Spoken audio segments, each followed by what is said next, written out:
What does it take to build and sustain a 150-year-old brand in these complex and challenging times? How do you build businesses that are meant to endure?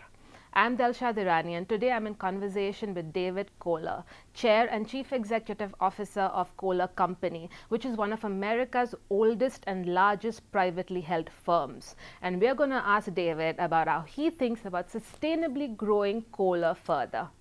Hello and welcome to CNBC TV18, David. It's lovely to have you here with me today. Well, thank you so much. It's wonderful to be here. So I'm going to launch straight into my questions Great. for you. And we're going to talk about, of course, Kohler. It's a legacy brand, been around for 150 years, grown into this global, diverse juggernaut.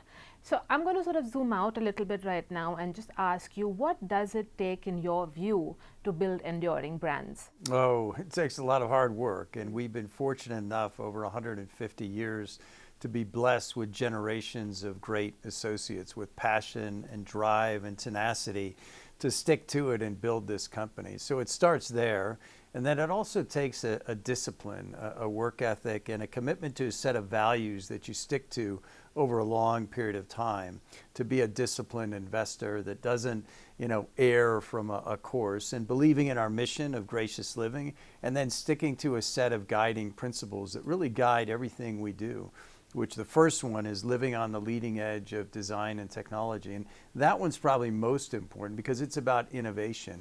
And you can't thrive across changing market conditions unless you innovate and you grow and you have an entrepreneurial spirit and passion to change along the way. And that's really been a core ethos of the company over that period of time. Absolutely. And you mentioned people, of course, and your associates. So let me just then follow up on that question with sustainability. Now, of course, sustainability is a key operating principle for any responsible company striving for financial success. So in your view, what are some of the things that are top on your agenda right now? Is the new bottom line people, planet, profits for you? It absolutely is. We're very committed to people, planet, profits, and sustainability as a company. In fact, this year in 2023, we just launched our second ESG report. And as a private company, we don't have to publish an ESG report, but we think it's so important to lead by example and be a very accountable organization. So important to us on the sustainability front is reducing our environmental footprint and also creating more environmentally friendly products. So back in 2008 already, we made a commitment to be net zero by 2035, well before other companies were making such a commitment. And since that time, we've reduced our environmental footprint in all areas from 40 to over 50%. So we've made excellent progress with a goal of 3% reduction per annum. We've also focused on more environmentally friendly products and design for environment. So today we have over $1 billion of revenue every year for more environmentally friendly products. And they could be a water conserving product or an energy reducing or conservation product. So a variety of areas across our product line. And it's interesting because earlier in the year also, Laura Kohler became the Chief Sustainability Officer and Diversity Officer. Yes. And the very first sort of job, the role didn't exist before, right? Yeah. So what was the thinking behind that? Oh, it's so important. It's so important for our company, and Laura is an amazing ambassador and leader for that area.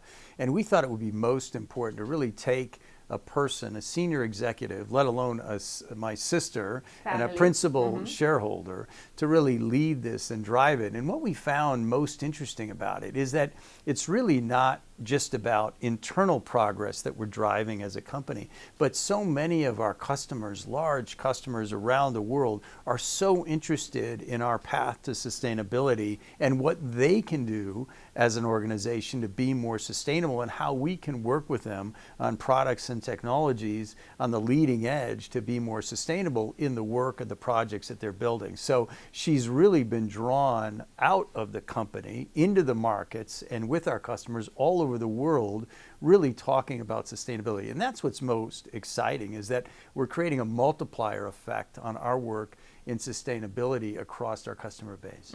And you're connecting the dots, of course, between purpose and profits. Exactly. Right. So is that still a challenge, perhaps, to there's convince always, people? There's always a tension, but we've always believed that you should be sustainable without compromise, that you can find a path forward where you're doing things that are better for the planet as well as better for the customer and better for the company. And so you can find a way where more sustainable products are cost effective, actually can save money, and be the right decision on all fronts. So we very much believe in not compromising. Absolutely, absolutely. And since you started speaking about global markets, of course, let's talk about how Kohler has fared this past year. What's your report card for the company? And then I'm going to ask you a little bit about India as well. But let's begin with your report card for Kohler. Well, we're doing very well. 2023 will be a record year for our company. Over $9 billion in size and nicely profitable as a business. So we're very pleased with our performance around the world. And the star of the show is right here in India. The Indian market for us is performing extremely well. We're growing double the market size, and the India market in general is just on fire. The GDP growth that we're seeing in this country this year and projected to go forward is so strong that this is really prime time for India in the global marketplace. So it's one of our most important markets today and for the next decade going forward as a company. So a lot of your peers, of course, a lot of global CEOs have billed in this decade as India's decade. So I'm taking the liberty to assume that you believe that too. Absolutely. I think it's beyond this decade. I think the future is very bright for India, and it's great to see the investment in the infrastructure as a country and making it a more business-friendly environment. So we're really very pleased to actually not only market here, but manufacture here. Some of our best manufacturing facilities in the world, state-of-the-art process technology, and very well managed, are right here in India. And they're not only producing for India, designs that were created for India, we're also exporting out of those facilities, and they're excellent export facilities as well. Any thoughts that you can share with me on your investment plans and what you have in mind for the India market? What's exciting is that we're investing really in all of our lines of business here. In our kitchen and bath business, we have our manufacturing plants in Gujarat. We have a faucet manufacturing facility and a ceramics manufacturing facility. We have plans to expand both of those facilities in the next year and the next 36 months. Then we're also investing in a new electric vehicle control facility in Pune. We have a company called Curtis Instruments there that makes controllers for off-highway electric vehicles. And then in Aurangabad, we have a diesel engine manufacturing facility today. And this year, we're breaking ground on a brand new diesel manufacturing facility to expand that capacity for domestic consumption as well as global export. And it's interesting because the EV market, for instance, electric future, right? So it's a fascinating. It is exciting, and what we're seeing is, most people talk about the on-highway EV market, but our controllers and components are for off-highway construction equipment, material handling equipment, agriculture equipment. All of those are getting electrified powertrains as well. Absolutely, absolutely.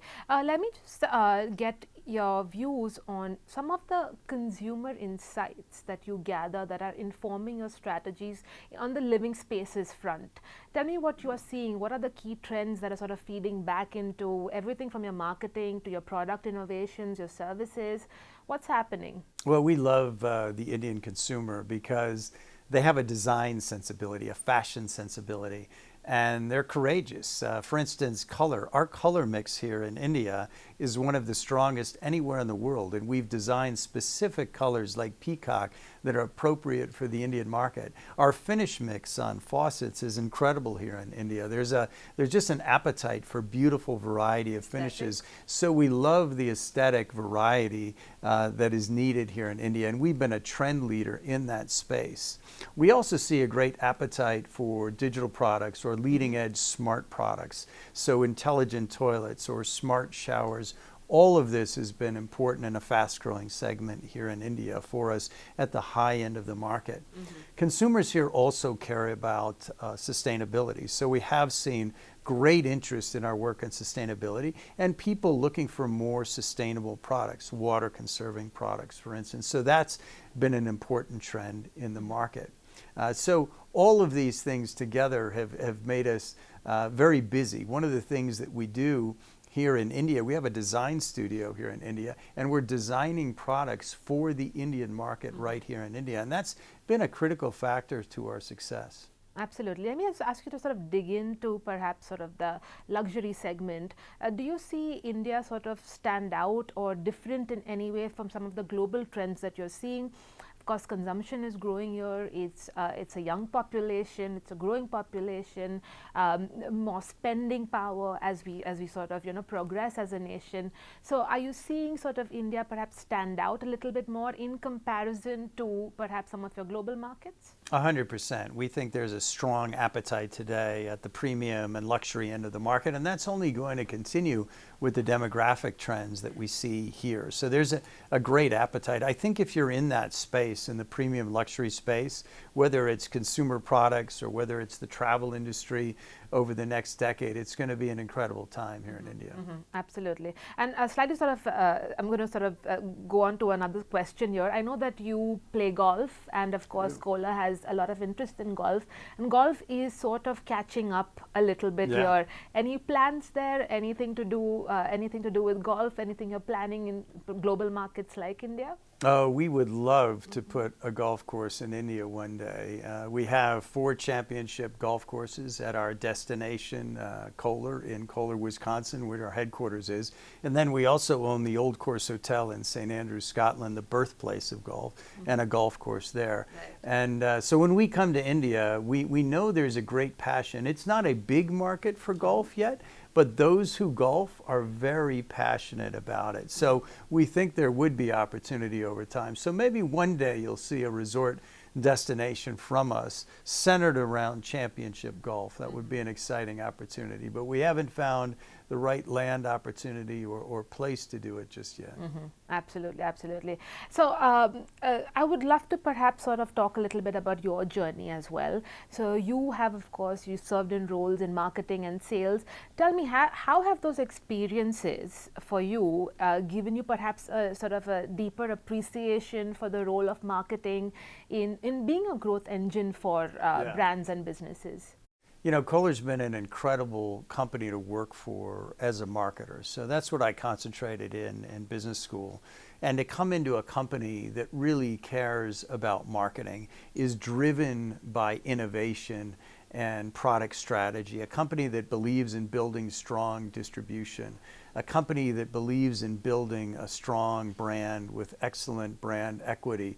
All of these things are wonderful for a marketer.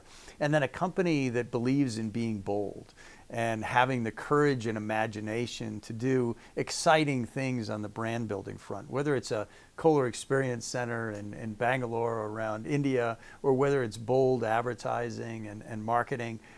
These are all exciting things. So it's been a playground for me, but certainly a lot of work. But it's been exciting because we're a company that has high ambition. We think we can do anything we set our mind to do.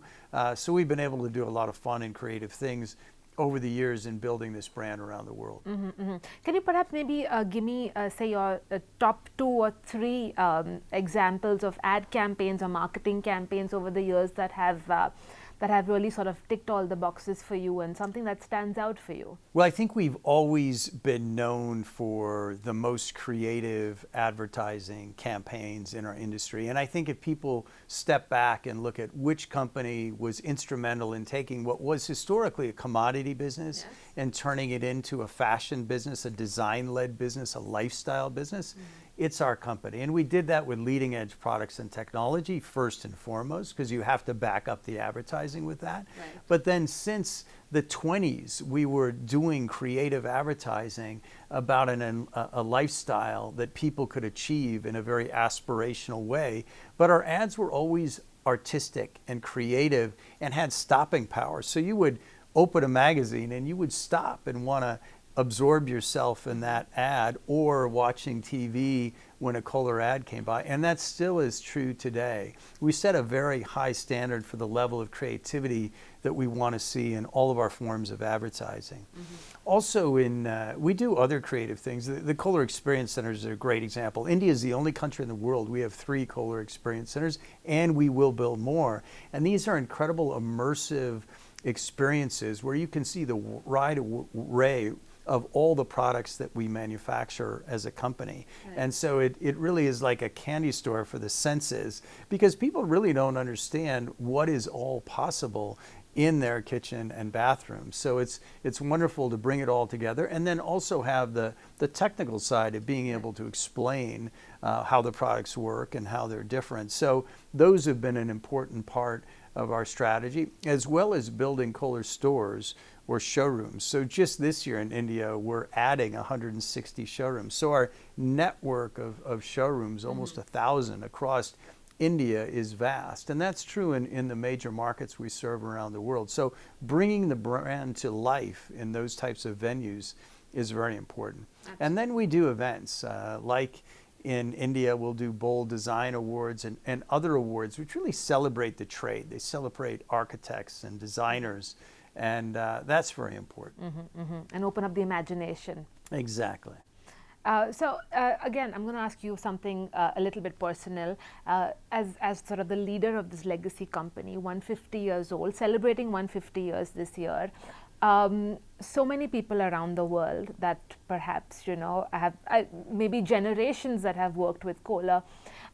What excites you even now about running the company, and what keeps you up at night? Well, everything excites me about running the company, almost everything. I think, we look at the business even after 150 years with fresh eyes. And we love the creative process of setting strategy and product strategy and innovation more than anything we do. So that really energizes us, pioneering new frontiers, new products, new categories of products that we'll be launching over the next number of years. So that's really exciting to us, as well as pioneering new markets like India. Just the excitement of how this brand is taking off across the country is an incredible, exciting journey for us to navigate and build. So all those facets really keep me excited. And then, in terms of what keeps me up at night, whenever I feel that we're not moving in part of our business as fast as we should be to really lead markets, then I get, concerned and deeply think through that, because it's this is a business where you have to keep moving with aggressive pace to continue to lead over the next 150 years. Absolutely. One last question, David, for you. What's your business outlook for the year? We're facing economic headwinds globally. What's your outlook? I actually feel quite positive about the global outlook. Certainly there are challenges market by market, but I think in the next number of years you're going to see continued growth in global GDP, and there'll be bright spots like India of markets that are truly outperforming the rest of the world. But I think we're managing through the inflationary environment well, and I think the slowdowns that we're seeing in the markets like the US will be more muted and more shallow. So I think we're positioned well for growth in the next number of years. It's optimistic. Yes. Cautiously perhaps, but optimistic. Always optimistic. Lovely chatting with you, David. Thank you so much. Thank you so much. It's been wonderful to be with you.